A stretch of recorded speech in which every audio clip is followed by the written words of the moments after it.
Voilà aux membres de l'Assemblée de Dieu de Saint-Louis et des Assemblées de Dieu de la micro-région, à savoir l'étang Salé, la rivière Saint-Louis et aussi Sillaos, mais aussi à tous ceux qui sont en train de visionner cette vidéo, j'aimerais premièrement vous saluer.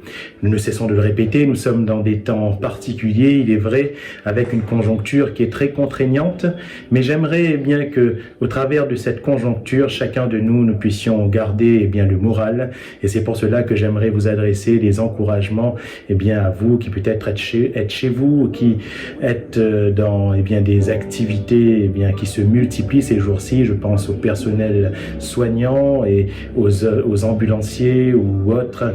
Nous prions pour vous afin que Dieu vous bénisse, vous soutienne et vous encourageons vraiment dans vos activités. À tous les autres qui sont dans une pleine activité également et qui ne trouvent plus beaucoup de temps ces jours-ci parce qu'ils doivent donner et encore donner. Nous aimerions aussi vous nous donner tout notre soutien pour nous tout en restant chez nous.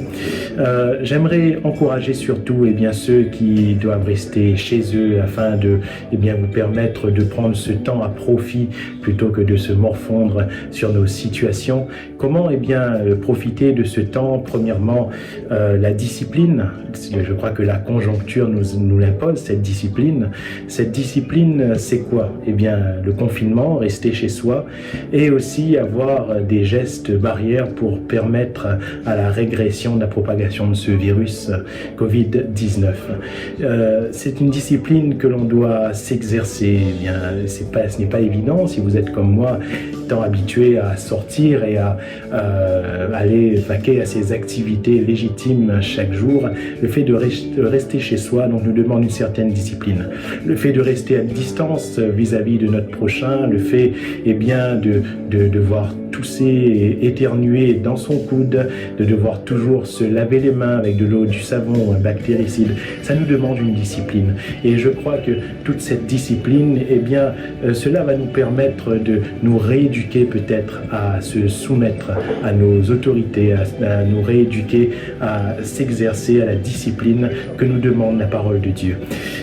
Pourquoi ne pas profiter également de ces moments pour vraiment profiter de sa famille? Nous sommes tellement absents par nos activités de nos jours, nous ne profitons plus de nos enfants, nous ne profitons plus des temps avec notre époux, notre épouse, nos parents. Si nous sommes confinés, c'est le moment peut-être de rétablir des choses qui ont peut-être été détruites, de rétablir certaines choses, les liens avec nos enfants, les liens avec notre conjoint, notre conjointe, et pouvoir jouir de ces temps ensemble.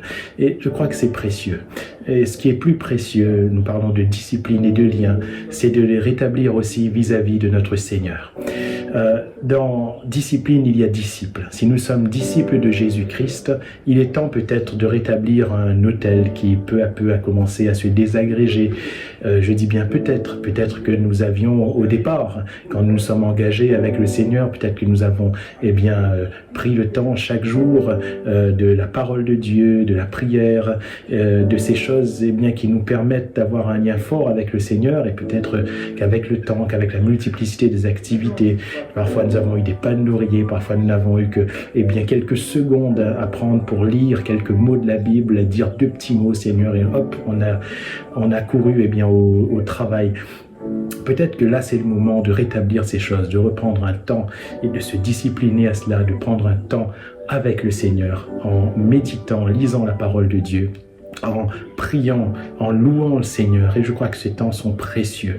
Nous ne sommes pas des ascètes, nous ne sommes pas des religieux, et nous sommes enfants de Dieu, et ce sont avant tout des liens d'amour que nous avons avec notre Seigneur. Le Seigneur nous a sauvés, il a donné sa vie afin d'avoir ce lien d'amour avec nous, afin de rétablir ce lien.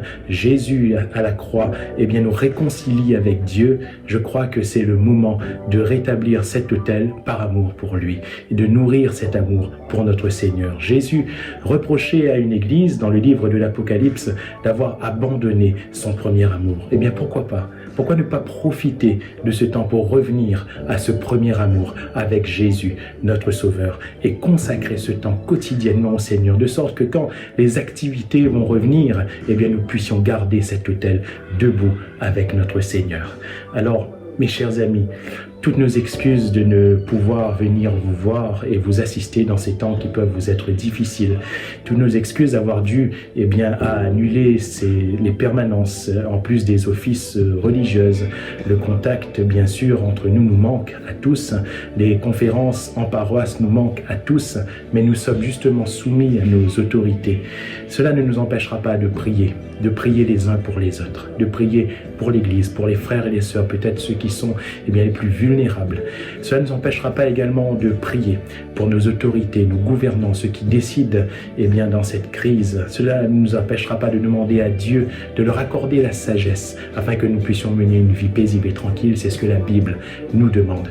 Cela ne nous empêchera pas également de prier pour le monde qui est secoué, aussi bien que notre pays, par cette crise sanitaire. Cela doit nous motiver à prier pour ceux et celles qui sont atteints justement par ce virus. Il y en a qui sont entre la vie et la mort. Les familles sont endeuillées parce qu'ils ont perdu leurs proches atteints de ce virus. Et je crois que nous pouvons prier pour eux. Prions pour les serviteurs de Dieu également qui, en métropole et aussi de par le monde, sont atteints par ce virus, sont parfois gravement atteints. Prions pour eux afin que Dieu les relève, que Dieu les guérisse. 3 mots d'ordre, la prudence, parce qu'il nous faut être prudents. La confiance, parce qu'il nous faut continuer à croire en Dieu, à espérer et à garder la joie du Seigneur dans notre cœur, mais aussi la prière, parce qu'il nous faut continuer et surtout nous renforcer dans ce temps à prier, à demander à Dieu afin qu'il guérisse notre pays. Que Dieu vous bénisse et que Dieu vous garde. Soyez prudents, prenez soin de vous et prenez soin de vos proches. Merci de votre écoute.